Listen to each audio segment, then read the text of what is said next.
Well, hello, friends. So today we are going to talk all about keyword difficulty. Now, if you just had a little bit of a what moment or oh my gosh, I don't even know where to start with keyword difficulty moment, either one, then this episode is for you. Now, if you have been around SEO, blogging, or even just trying to learn about SEO for more than 30 seconds, and you've probably heard the term keyword difficulty. Now, I'm going to break this down for you in normal people language and give you 3 steps to strategically pick the right keywords for your business and take into account the keyword difficulty. So be prepared to take notes for this one because I've just got some definitions and some things to help this make more sense for your brain and for mine, and to help you choose the right keywords for your business where you are at right now.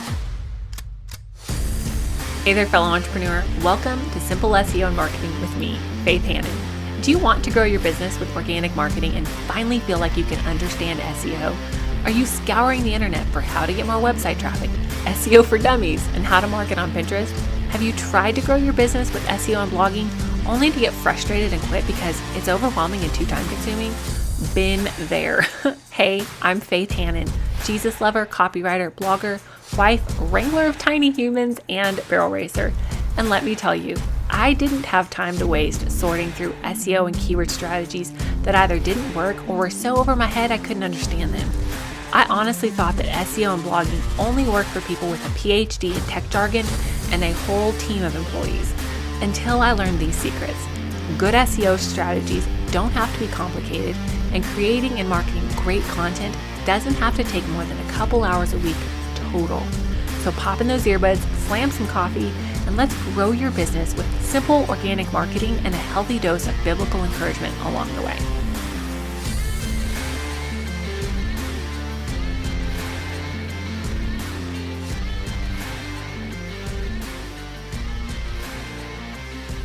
All right, now this is one of the questions that I get asked very frequently, and almost literally every single time I do a coaching call where I help y'all figure out your exact keywords and SEO strategy.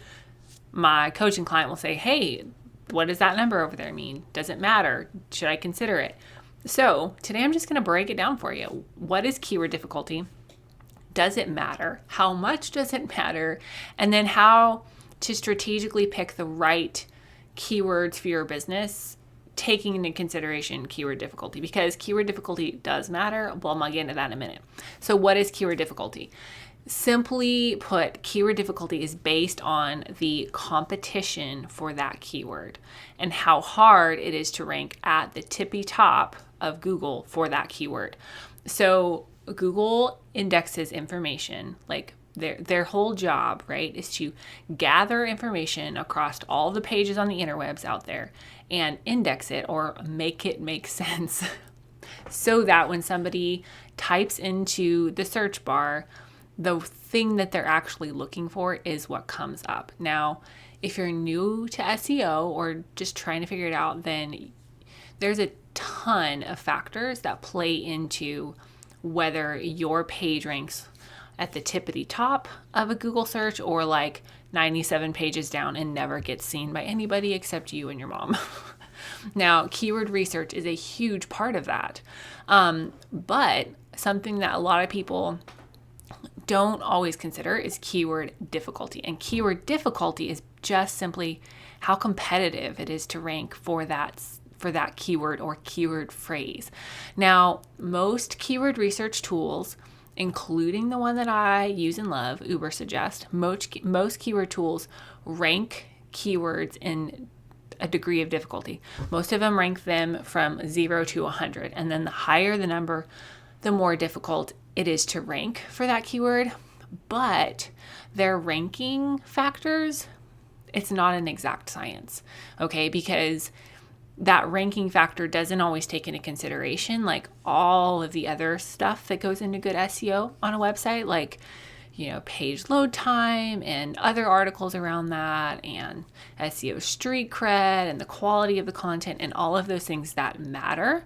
So You can't just take the keyword difficulty number at face value and let that be the only thing that decides whether that's the right keyword for you. Now, let me pause on this for a minute, because not like a pause on the whole thing, but pause on the keyword difficulty part.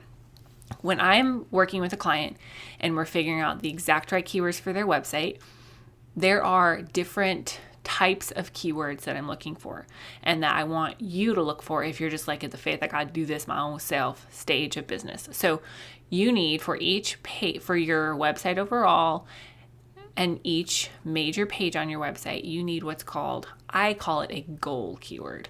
Most people call it a target keyword, whatever. I like my word better. But you need a target or a goal keyword that you're going to focus on for that page. And generally, these are a little bit bigger keyword. And when I say bigger keyword, I mean it's searched more. That's a different number than the keyword difficulty, okay? So you need your big, quote, goal keyword for each page. And then you need like supportive keywords. So keywords that support that big keyword. And then you need like even smaller keywords that support all of those other keywords. Now, all of this has to be done very strategically in your website copy and then on your back end SEO, which BT dubs. I teach you all of this in the organic marketing framework. But anyway, all of this has to be done really strategically, and you have to do this without just like verbally vomiting all of these keywords and keyword stuffing on your website, okay? There's a ton of strategy that goes into it, but it works for getting traffic and getting leads. So you have, come with me now, stay with me. You've got 3 different types of keywords for each page. You've got your big guns, your goal keywords, then you've got like on-page supportive keywords, and then you have, those are like medium range, and then you have little bitty baby keywords that are supporting, and they're all working together beautifully in one little keyword magic dance. But the keyword difficulty and the keyword size both matter in choosing the right keywords. But how much does each one matter? That's the fun art and science of keyword research, my friend. So I have 3 questions that I want you to ask when you are doing keyword research. Now, if you have not done keyword research or you're new to doing keyword research and you're like, I hope, Faith, I don't even know where to start, then I have some episodes for you on that. So if you're like, I need to learn how to do keyword research, check out episode number 13. Episode number 22, which is actually a coaching call, and you can listen in on how I do keyword research with a client. And then episode number 44, episode number 50, and then episode number 63 is actually another coaching call. So if you're just getting started, please, please, please know that everybody's learning more every single day. So you know what? The fun thing about keywords is they're not written in stone. If you're like, snap, I just learned that I used that wrong or I did it wrong, then fine, go back and change it. Nothing is written in stone. So you can always go back and change it. You can always go back and update your keywords if you're like, oh, dang it, I used too big of keywords. Now, when choosing your keywords and looking at keyword difficulty, I want you to know, remember, keyword difficulty is not the only factor that matters. Yes, it does matter, but it's not the only thing that matters.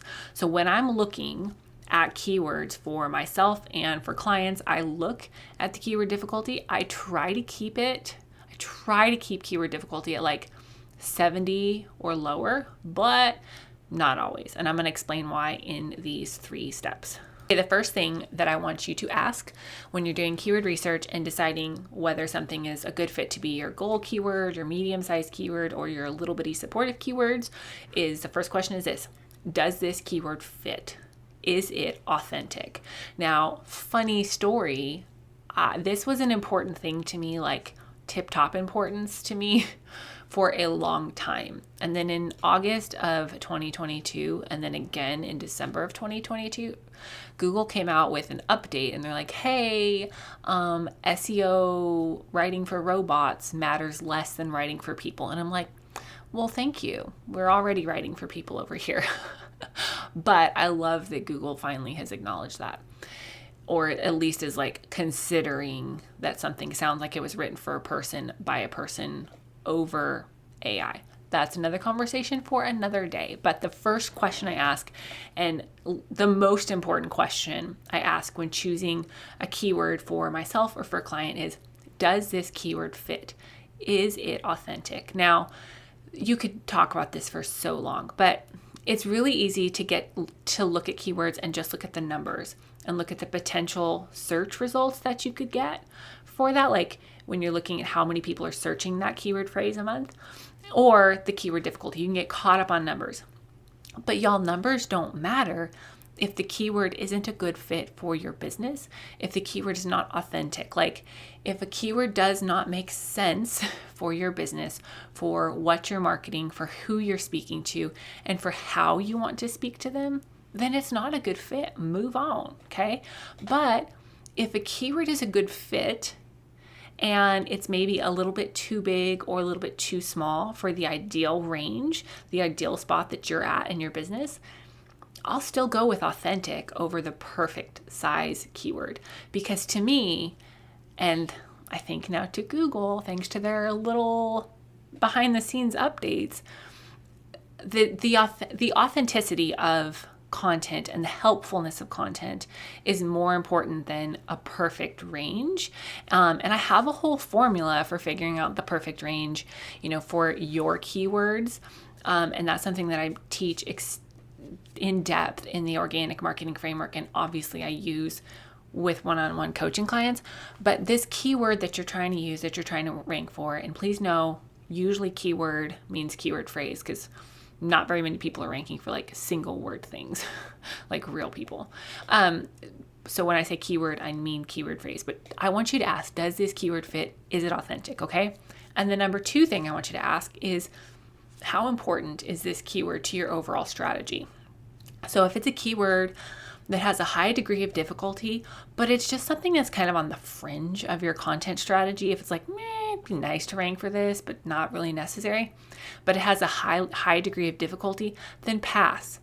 Move on to a keyword with a lower degree of difficulty, especially if that keyword is not super important to your overall marketing strategy, because you're going to be trying to rank for something and busting your little tuchus to rank for something that isn't really that important to your overall strategy. So your efforts and your time is better spent on something else. So just choose a little bit less competitive keyword there. Okay. Now, and the number 3 question that I like to ask is, how much work can I put into this keyword? Now, one of the most important things in marketing your business and doing SEO is you have to be realistic with how much time, how much energy, and how much dollars, how much money you have to put into marketing. If you have a team of 5 bajillion people that can churn out 10 blogs a day, well, yeah, like you're gonna start popping up in more searches than if it's just you, yourself, and your dog that's your marketing team, okay? So be realistic. How much work can I put into ranking for this keyword? Now, if you're like, hey, I literally only care about this one keyword and I'm going to build my entire content strategy and my whole SEO strategy around this one keyword phrase that maybe has a little bit higher degree of difficulty, then it's okay to go for a little bit more difficult keyword. It's okay to go for a little bit more highly searched, or in my world, bigger keyword, if you are willing and able to put a ton of work into ranking for that keyword. And when I say a ton of work, I don't mean you have to shake your booty on Instagram every day. I just mean that keyword needs to be in some of your H1 and H2 text on multiple pages, and that keyword needs to be in some blogs, and that keyword needs to be in some photo names and, some paragraph text, and that keyword needs to be in some of your page titles. Like, that keyword needs to be something that you're constantly thinking about ranking for. Now, there are a lot of tools out there on the internet that will help you with this, but you need to realistically just sit back and think, how much work can I put into this keyword? How many hours do I have to work a week? Okay. How many hours do I have to put towards project time on updating my website? How many hours do I have to put towards blogging? And if you have a giant team, great. How many hours does your team have to put towards all of these things? So ask yourself these 3 questions. Does this keyword fit? Is it authentic? how important is this keyword to my overall strategy? And 3, how much work can I put into this keyword? Now, like I said, I prefer to keep keyword difficulty at like 70% or below. But if you have a keyword that's like a baller fit and it's 30 or 40% difficulty, heck yeah, go for it. But if you have a keyword that is like 80 or 90% difficulty, then you might need to rethink it and really seriously consider these questions before you make that keyword an integral part of your strategy. If you're like, Faith, I need your help real bad with my keywords and my SEO strategy, then book a coaching call. I am not taking discovery calls, not doing discovery calls anymore. You got to just jump right in and book the coaching call. There are very limited spots available because I like my kids and I like to hang out with them. So I'm only doing two coaching calls a week, and most of those are booked up for a while now. So get that call booked if you're struggle bussing with your keywords, and you and I will sit down and we will hash out your keywords that line up with your content strategy and your heart for business and are what your people are actually searching for. So I pray that this episode blesses y'all. If you need that help with your keyword strategy, I would love to help you. So get that call booked. And if you're just like, Faith, I have $0 and 0 cents to spend, make sure you get the SEO cheat sheet in the show notes, because that will at least help you start understanding what SEO is. And then you can take that and you can bootstrap your way through some small SEO improvements and some of the keyword research tips that I've already given you. So I pray that this episode blesses y'all and you have a great rest of your day. Thank you so much for listening in today. Hopefully this episode gave you some really tangible tips for better SEO and marketing to get more leads and more sales from your website. If it did, can I ask you a quick favor? Would you please share this episode with a friend and then just take 10 seconds and go leave a written review on Apple Podcasts. That is the very best way to help more Jesus-loving entrepreneurs scale their businesses so that they can help more people with their gifts and make an even bigger impact for the kingdom of God. And guess what? We now have a Facebook community where we can learn, hang out, and laugh. Go join the Facebook group now. It's linked in the show notes. And all the other things, courses, coaching, and copywriting can be found at my website, faithhannon.com. Until next time, God bless, and I'll talk to you soon.